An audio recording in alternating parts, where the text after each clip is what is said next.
Assalomu alaykum. Efirda Adliya vazirligi va O'zbekiston telekanali bilan hamkorlikdagi teleloyiha Yuridik klinikaning navbatdagi soni. Demak, biz bugun dasturimiz davomida joriy yilning 25-fevralda Prezidentimiz tomonidan O'zbekiston Respublikasida fuqarolarning vijdon erkinligini ta'minlash va diniy sohadagi davlat siyosati konsepsiyasini tasdiqlash to'g'risidagi qonuni qabul qilingan edi. Demak, dasturimiz davomida mazkur hujjatning muhim jihatlari va mazmun mohiyati haqida to'xtalamiz. Studiyamizga taklif etilgan ekspertlar bilan birgalikda. Dastlab ekspertlarimizga savol bilan yuzlanamiz.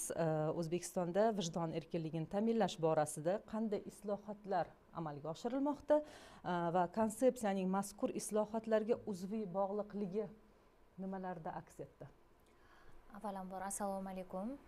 Rahmat savol uchun. Haqiqatan ham bugun juda ham dolzarb mavzu muhokamasidamiz. Taklif uchun minnatdorchilik bildiraman.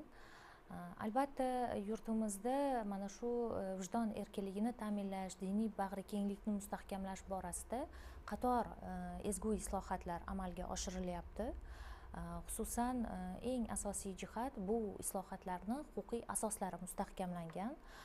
Xususan mana bosh qomusimizda, ya'ni vijdon erkinligini ta'minlash, e'tiqod erkinligi borasida huquqiy normalar mustahkamlangan.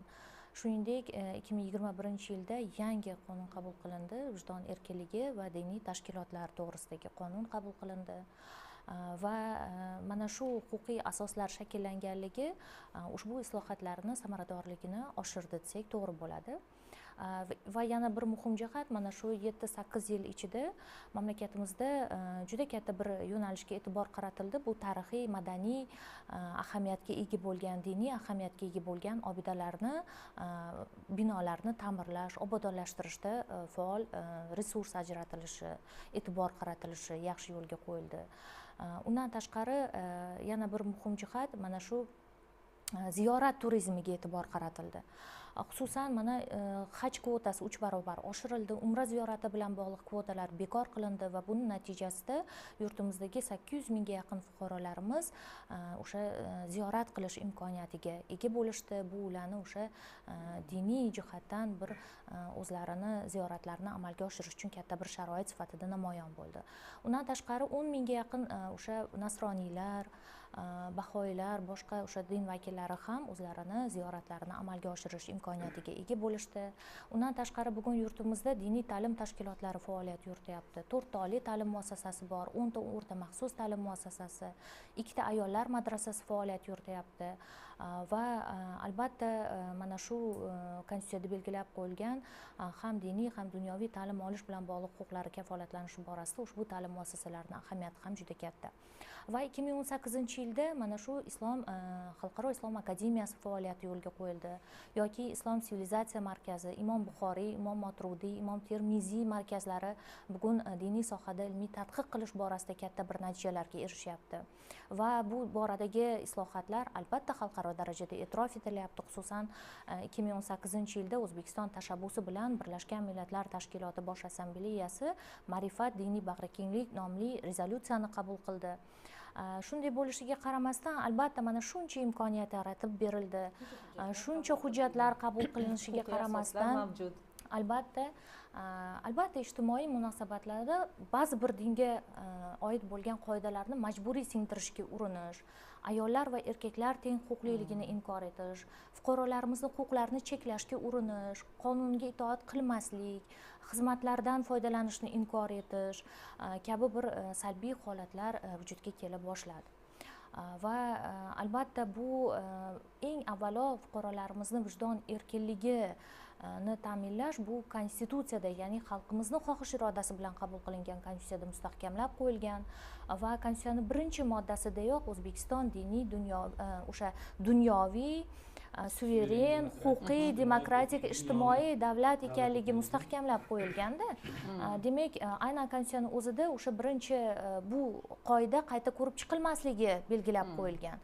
Shu sababli ham albatta dunyoviy davlatga xos bo'lgan xususiyatlarni, prinsiplarni hayotga tatbiq etish, konstitutsiyani hayotga tatbiq etish uchun ham mazkur konsepsiya ishlab chiqildi. Konsepsiya ishlab chiqilish jarayonida albatta xalqimizni tarixiy, madaniy, milliy urf-odatlari, boy tarixiy merosi inobatga olindi. Mana shu qonunchilik tashabbusi huquqi asosida bir guruh deputatlar tomonidan konsepsiya va konsepsiyani tasdiqlash to'g'risidagi qonun loyihasi ishlab chiqildi va birinchi o'qishda qabul qilingandan so'ng jamoatchilik muhokamasiga qo'yildi. Jamoatchilik muhokamasida ham 400 ga yaqin taklif va mulohazalar kelib tushdi va ushbu muhokamalar natijasida 10 ga yaqin bandlarga o'zgartirish va qo'shimchalar kiritildi. Yana bir muhim jihat, mana shu birinchi va ikkinchi o'qish orasida juda katta bir mana shu qo'mitalar, fraksiyalarda muhokamalardan tashqari ikkita katta tadbir o'tkazildi. Bu birinchisi ommaviy axborot vositalari bilan uchrashildi va ularni har bitta savoliga tushuntirildi. Har bitta savoliga tushuntirish berildi. Undan tashqari mana shu yurtimizda bugun faoliyat yuritayotgan 16 ta konfessiya vakillari bilan ham uchrashuv qilib, ularni taklif va tavsiyalari ham eshitildi va aynan konsepsiyada o'zini aksini topdi. Aynan jamoatchilik muhokamalarida kelib tushgan takliflar ham bugun mana tasdiqlangan konsepsiyada aks etdimi? Albatta. Ko'proq qanday takliflar kelib tushgan edi? Albatta, mana shu 400 ga yaqin takliflar kelib tushdi va qonun tashabbuskor bo'lgan deputatlar mas'ul qo'mita ishtirokida har bitta taklifni atroflicha o'rganib chiqdik. Ba'zilari tavsiyalar, izohlar, takliflar ko'rinishida bo'ldi. 10 ta bandga o'zgartirish va qo'shimchalar kiritildi.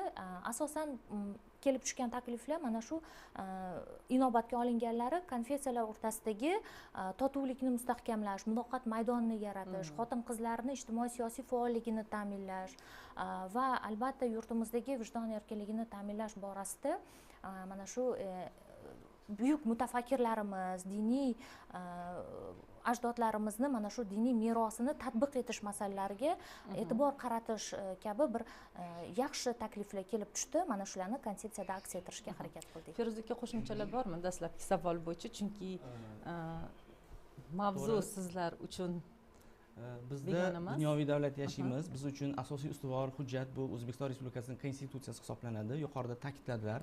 Birinchi moddada bu dunyoviy davlat ekanligimiz e'tirof etilganligi va bizda inson huquqlari har qanday huquqdan ko'ra ustuvor huquq ekanligi bu e'tirof etiladi. Vijdon va e'tiqod erkinligi ham insonni shaxsiy huquqlaridan biri hisoblanadi. Shu nuqtai nazardan kelib chiqqan holatda buni mamlakatda ta'minlash bu ustuvor vazifa. Biz ko'p millatli, ko'p konfessiyali mamlakat hisoblanamiz. Mamlakatimizda 130 dan ortiq millat va elat vakillari, yuqorida aytganlaridek 16 xil konfessiya vakillari yashaydi. Dunyoning muayyan mamlakatlarida milliy kamchilik yoki milliy ozchilik haqida so'z ketadigan mamlakatlar bor. Bizda unday jumlalar yo'q, bizda unday tushunchalar yo'q. Biz insonlarning kam yoki ko'p bo'lishidan qat'iy nazar, demak, ularni inson sifatida e'tirof etamiz va ularga teng huquq va erkinlik beramiz. Demak, konsepsiyada ham qo'yilgan asosiy vazifa u qaysi millat, qaysi din yoki qaysi irq vakili bo'lishidan qat'iy nazar u shu mamlakatda yashar ekan, u teng huquq va imkoniyatlarga ega ekanligi e'tirof etilyapti. Huquqshunoslikda bir tushuncha bor. Mening huquqim qayerda tugaydi? Sizning huquqingiz boshlanadigan joyda tugaydi. Bu abstrakt tushuncha.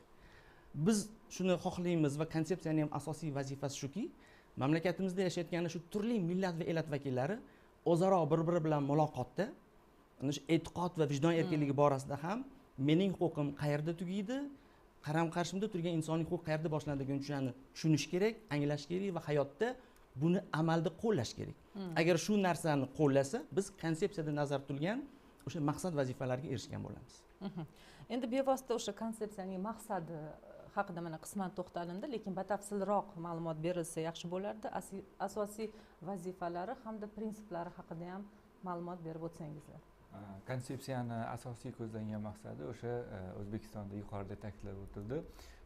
Dinga bo'lgan, davlatning dinga bo'lgan munosabati, dinlararo bag'rikenglikni ta'minlash, konfessiyalararo totuvlikni ta'minlash hamda eng asosiysi fuqarolarimizning konstitutsiyaviy huquqlari bo'lgan, ya'ni vijdon erkinligini, fuqarolarning vijdon erkinligiga bo'lgan huquqini so'zsiz ta'minlashdan iborat bo'lib, mazkur konsepsiyada bu holat o'sha ya'ni jarayon davlatning dinga bo'lgan munosabati bilan batafsil yoritib berilgan. Asosiy maqsad ya'ni konsepsiyaning asosiy maqsadi mana shundan iborat va bundan tashqari yana O'zbekistonning dunyoviy davlat ekanligidan kelib chiqqan holda, ya'ni konsepsiyada belgilangan normadan kelib chiqqan holda davlatning mazkur yo'nalishdagi vijdon erkinligi va dinga bo'lgan munosabatdagi faoliyati, qayerda chegara bor, nima o'rnatilishi kerak, qanday faoliyat yuritish kerak degan asosiy konseptual vazifalarni belgilab bergan.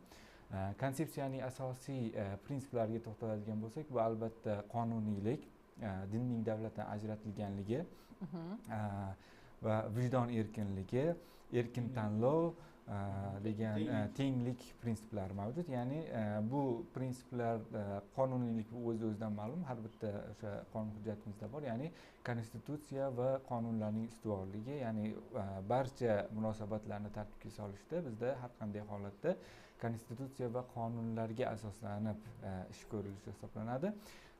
Vijdon erkinligi esa shaxsning u yoki bu dinga o'zi xohlab erkin o'sha e'tiqod qilishi yoki e'tiqod qilmasligi va unga hech bir shaxs unga majburan diniy qarashlar singdirilmasligi tushuniladi. Erkin tanlov ham xuddi shunday, ya'ni shunga yaqin, ya'ni shaxsni biz uni yoshligidan yoki qanaqadir bir cheklovlar bilan mana shu dinga e'tiqod qilasan, shuning uchun senga mana bu narsa taqiqlangan yoki bu, ya'ni jamiyatda bizni o'zimizda masalan tanlov bo'lganda o'sha erkin bo'lishimiz kerak degan narsani ifodalaydi. Ishonch asosida shu narsani amalga oshirishga ichki ishonch bo'lishi kerak. Bu demak kimdir tazyiqi ostida emas, yoki shu narsaga da'vati ostida bo'lish kerak emas. Konstitutsiyaviy huquqimiz bor-da, har kim, ya'ni e'tiqod erkinligi, har kim xohlagan dinga yoki hech qaysi dinga e'tiqod qilmaslik huquqi bor. Asosiy prinsiplar mana shulardan iborat. Endi bu yog'i o'sha yo'nalishlar har bitta nima kesimida, sohalar kesimida alohida konsepsiyada belgilab berilgan. Va bu yerda e'tiborli jihati ham shundaki, mana ichki ishonch dedik, tenglik dedikki, odatda masalan vazifa terrorizm, radikalizm va turli oqimlarga kirib ketishini oldini olishda. Demak, inson aqlan muayyan xulosaga kelish uchun o'zi bir tushunchalarga ega bo'lsa, turli oqimlar o'sha radikal kayfiyatdan uzoq bo'ladi. Agar kimnidir qanaqadir bir qiziqtirishi yoki bir yollashi yoki harakati ostida bo'ladigan bo'lsa, albatta unaqa ta'sirlarga tushish imkoniyati yuqori bo'ladi. Shuning uchun asosiy ustuvor prinsiplardan biri o'sha tenglik prinsipi va o'sha o'z ixtiyori bilan shu narsaga erisha olish.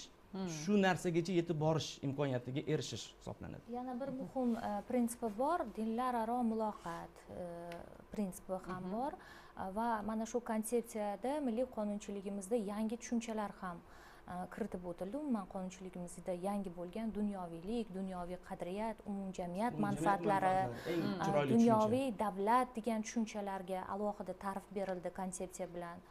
Va aytishimiz kerakki, konsepsiyani eng asosiy maqsadi fuqarolarimizni konstitutsiyaviy huquqlarini ro'yobga chiqarish. O'sha konstitutsiyada belgilangan dunyoviy davlatni amalga oshirish uchun to'siq bo'layotgan omillarni minimallashtirish.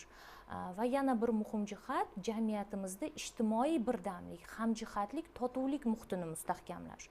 Yuqorida to'g'ri aytib o'tildi, O'zbekiston yagona xalq va davlat va jamiyat hamjihatligiga putur yetkazish bu juda ham katta salbiy oqibatlarni keltirib chiqaradi. Mana shu totuvlikni mustahkamlash konsepsiyaning eng bosh g'oyalari va yana bir muhim g'oya, mana shu 7-8 yil ichida vijdon erkinligini ta'minlash borasida amalga oshirilayotgan islohotlarni konsepsiya yanada mustahkamladi, yanada barqaror bo'lishi uchun bir zamin yaratdi desak to'g'ri bo'ladi. Shu o'rinda men ham o'zim fikrimni bildirmoqchi edim konsepsiya bo'yicha. Konsepsiya nazarimda konsepsiya bir 3 ta yo'nalish, 3 ta jihatni o'ziga qamrab oladi. Xususan vijdon erkinligi bilan bog'liq bo'lgan huquq va shu bilan birgalikda O'zbekistonning dunyoviy davlat ekanligi to'g'risida konstitutsiyada belgilangan qoidalarni ro'yobga chiqarish. Bundan tashqari esa O'zbekiston diniy demak din sohasidagi davlat siyosatining demak maqsadi nima vazifalari nima va prinsiplari ustuvor yo'nalishlarini ham bu konsepsiyada belgilanganligini men alohida bir aytib o'tish lozim deb hisoblayman. Ayniqsa bu jihatlarning belgilanganligi yuqorida ham qayd qilib o'tildi. Ko'p millatli 130 dan ortiq millatlar bo'ladigan vakillar bo'ladigan bo'lsa yoki ko'p konfessiyali 16 ta konfessiya keltirilgan bo'lsa, mana bu jarayonda O'zbekistonda umum hamjamiyat manfaatlarini ro'yobga chiqarishda muhim hisoblanadi. Shu bilan birgalikda prinsiplar masalasi bo'yicha ham men hamkasblar fikrlariga qo'shilmoqchiman. Dinning davlatdan ajratilganlik prinsipi, demak, bu borada alohida bir e'tibor qaratishimiz kerak. Diniy tashkilotlar va aytaylik davlat tashkilotlari o'zaro bir-biri faoliyatiga aralashmaydi. Demak, aytaylik, davlat diniy tashkilotlarga bu boradagi biror bir vazifalarni yuklamaydi va shu bilan birgalikda diniy tashkilotlar ham davlat funksiyalarini amalga oshirishga yo'l qo'ymasligi bilan bog'liq qoidalarning belgilanganligini qayd qilib o'tmoqchidim. Rahmat.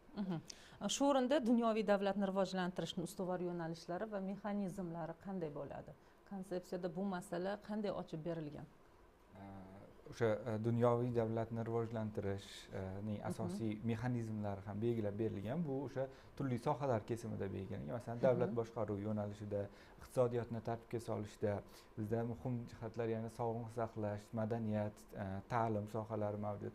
Bundan tashqari o'sha bizda ming asrlik qadriyatlarimizga asoslangan oilaviy munosabatlar bor. Oila instituti, ya'ni ko'pgina davlatlarda bu institut o'sha konstitutsiya darajasi belgilamasa-da, lekin bizda o'sha milliy qadriyatlarimizga, o'zbek xalqining o'sha o'ziga xos an'ana va qadriyatlarga asoslangan holda konstitutsiyaviy darajada oila instituti belgilangan. Ya'ni oila institutini tartibga solishda din va davlat o'rtasidagi munosabatlar, dunyoviylikni ta'minlash va jamiyatdagi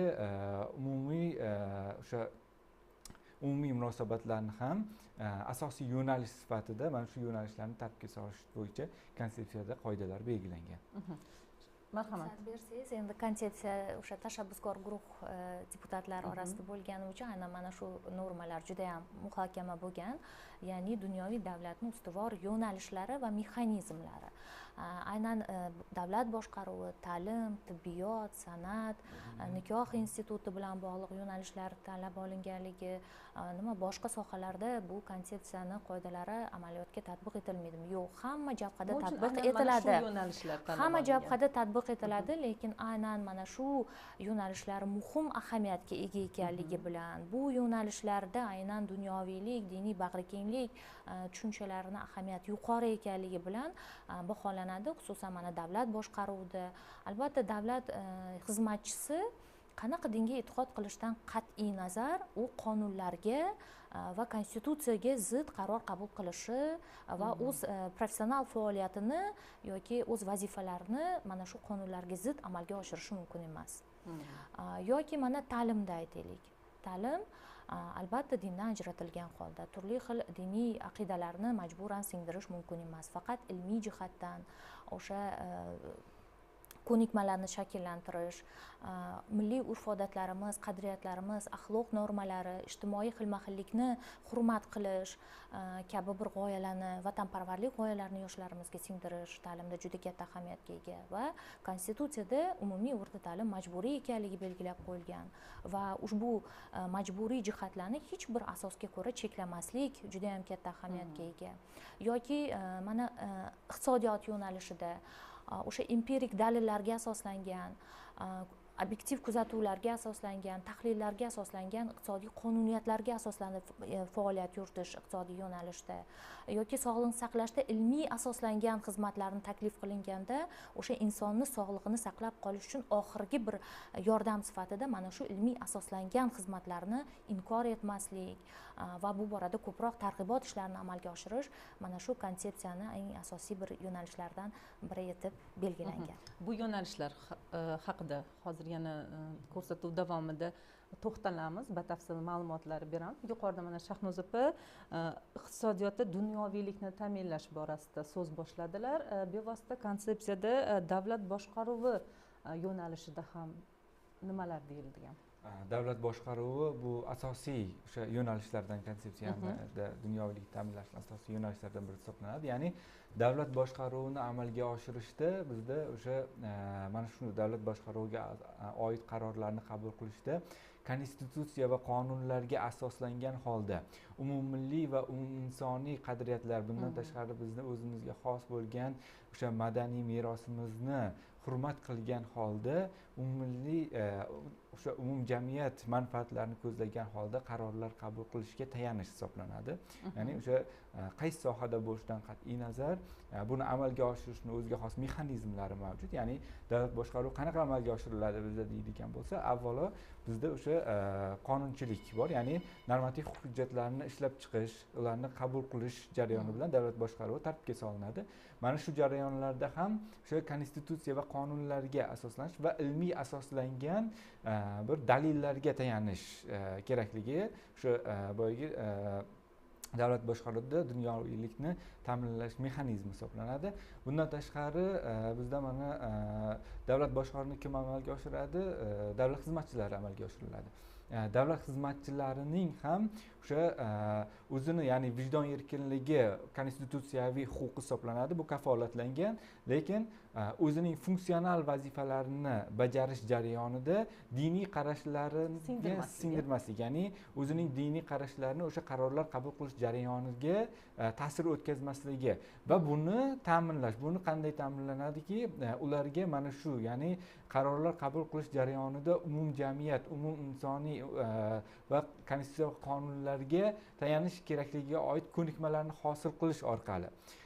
Bu ham bitta ta'minlash mexanizmlaridan. Bundan tashqari bizda o'sha mazkur konsepsiya qabul qilingunga qadar ham bo'lgan, ya'ni diniy belgilarga ko'ra siyosiy partiyalarni tashkil qilish yoki ommaviy axborot vositalarini tashkil qilishga oid qonunchiliklarga, cheklovlarga qat'iy rioya qilish, sudlarning mustaqilligini ta'minlash, ularni turli xil etnik, irqiy, diniy qarashlariga ko'ra o'sha qobiqqa tushib qolmaslikning oldini olish va yana asosiy yo'nalishlar o'sha davlat xizmatchilari, xususan sud va huquqni muhofaza qiluvchi organ xodimlari, o'sha qurolli kuchlarimizdagi harbiy xizmatchilarning ham o'sha diniy qarashlariga ko'ra, ya'ni vijdon erkinligini kafolatlagan holda qarorlarni qabul qilishda diniy qarashlarni singdirishga yo'l qo'ymaslik ham bu asosiy o'sha davlat boshqaruvida dunyoviylikni ta'minlashning asosiy mexanizmlari hisoblanadi. Bundan tashqari qarorlar qabul qilishda bizda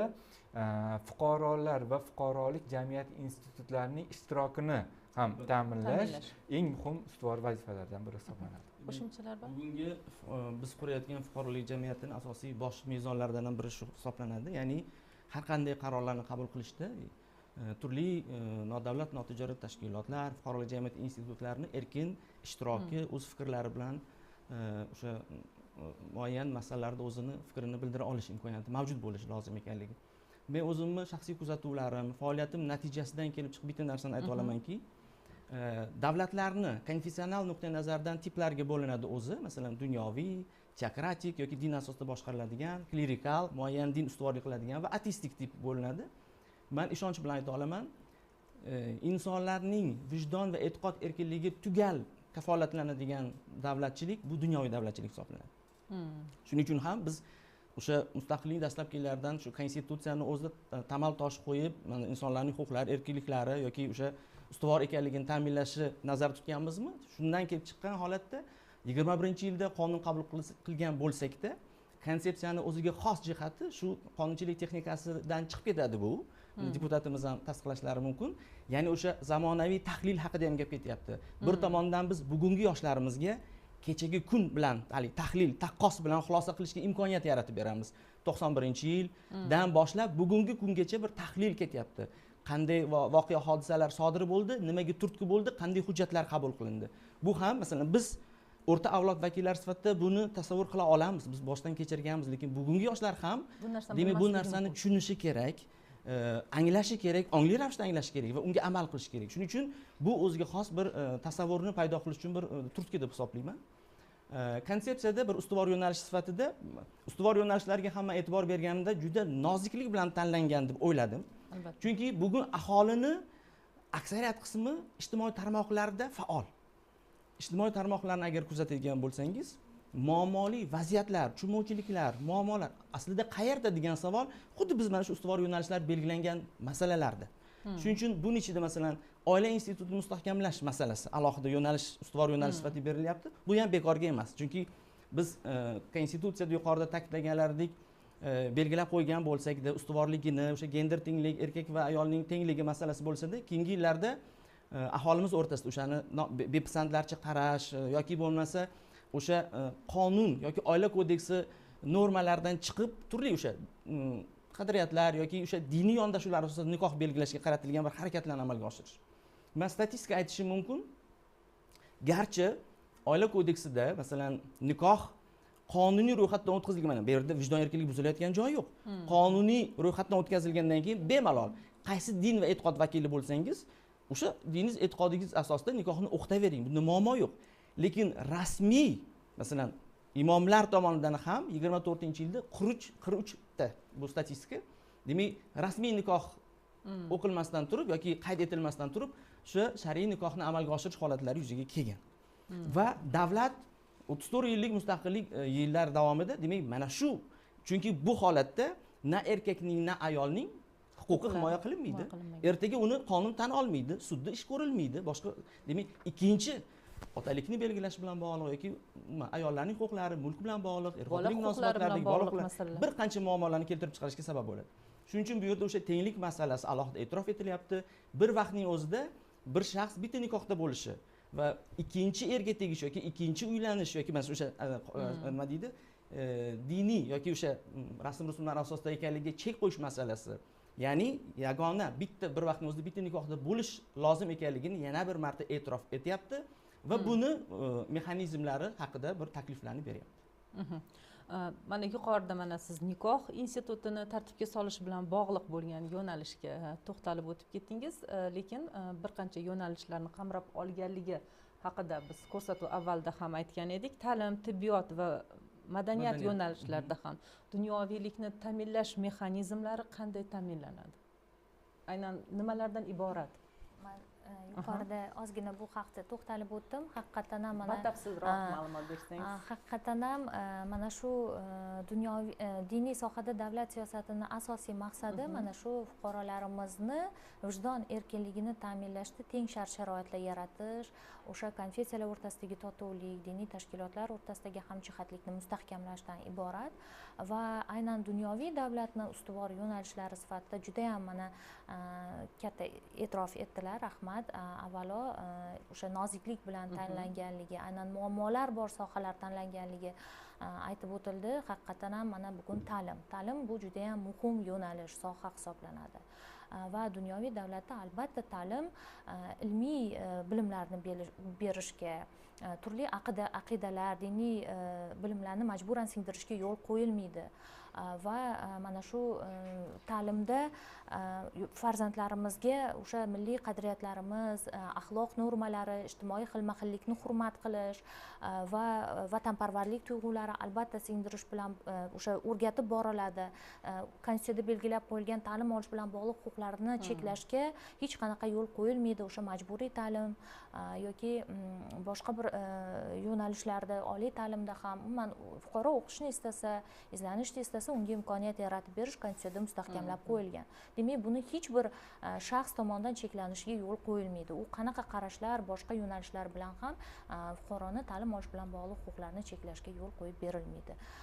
Shuning uchun ham mana shu ta'lim yo'nalishi, sog'liqni saqlash esa bilasiz, fuqarolarimizni bugun sog'liqni saqlashda xizmatlar taklif etiladi-da va emlash bilan bog'liq, qon quyish bilan bog'liq xizmatlar taklif etiladi va aynan mana shu xizmatlar fuqaroni sog'lig'ini, hattoki umrini, hattoki hayotini saqlab qolish uchun oxirgi bir yo'l sifatida, oxirgi bir yo'nalish sifatida ko'rilishi mumkin. Ilmiy asoslangan xizmatlar bo'lsa, albatta uni qabul qilish, fuqaroni hayotini saqlab qolish, uni umr davomiyligini uzaytirish masalalari juda ham muhim. Shu yo'nalishda targ'ibot qilish masalalari ham konsepsiyada o'zini aksini topgan. Va aytishimiz kerak, mana madaniyat sohasida ham, albatta bu yo'nalishda ham mana shu turli o'sha madaniy qadriyatlarimiz, urf-odatlarimiz, san'atni targ'ib qilishda, umuman bilasizmi, san'at va madaniyat insonni qalbiga juda ham yaqin va to'g'ridan to'g'ri kirib boruvchi yo'nalish hisoblanadida. O'sha vatanparvarlikni targ'ib qilish, qadriyatlarimizni asrab avaylash va o'sha umumjamiyat manfaatlarini ustun qo'yish, totuvlik, hamjihatlik, birdamlikni targ'ib qilish albatta san'atning eng ustuvor yo'nalishlari, eng ustuvor mavzulari bo'lishi kerak va bu xalqimizni umumjamiyat manfaatlarini ko'zlashi, xalqimizni totuvligi, ijtimoiy birdamligini mustahkamlashga xizmat qilinishi kerak. Endi mana hozir yuqorida juda ham to'g'ri fikrlar bildirib o'tildi. Konsepsiya va konsepsiyani tasdiqlash to'g'risidagi qonun qabul qilindi. Uni hayotga tatbiq etish masalalari juda ham ahamiyatli bo'ladi va bu borada ham aynan ustuvor yo'nalishlari, mexanizmlari, vazifalari, maqsadlarini atroflicha xalqimizga tushuntirib borsak, albatta konsepsiya amaliyotga tatbiq etilib o'zining natijasini beradi. Shuncha holatda aytmoqchiman, madaniyat sohasi haqida aytdilar. Haqiqatan ham madaniyat sohasi vakillari aholini ko'zini o'ngida turgan shaxslar bo'ladida.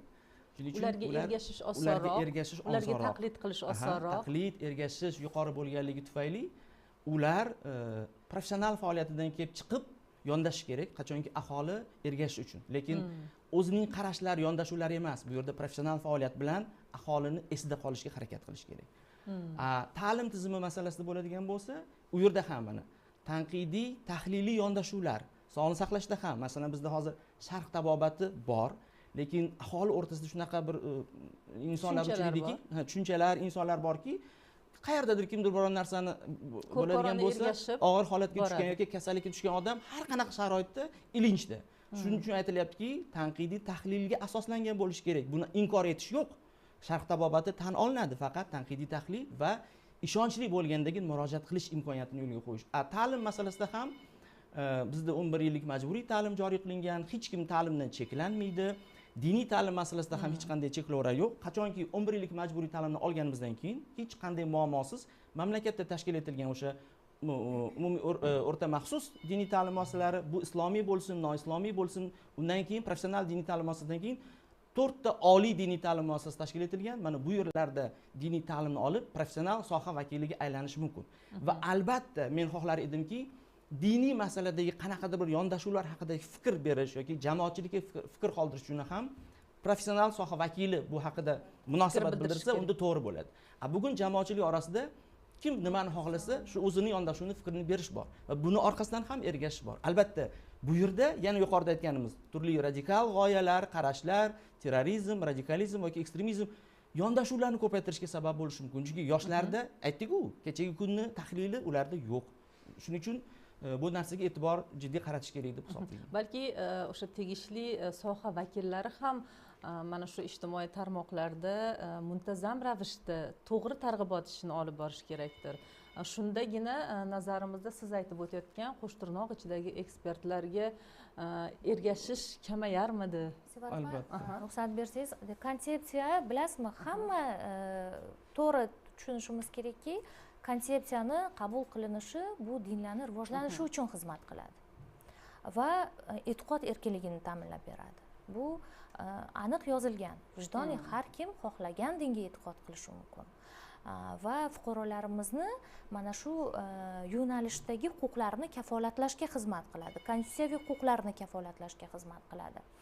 Va ommaviy axborot makonida aynan mana shu diniy yo'nalishda davlat siyosatining asosiy maqsadi, vazifalarini tushuntirish, bu borada hamkorlik qilish yoki diniy yo'nalishda ilmiy tadqiq etish masalalariga, kadrlar tayyorlash masalalariga alohida urg'u berilgan.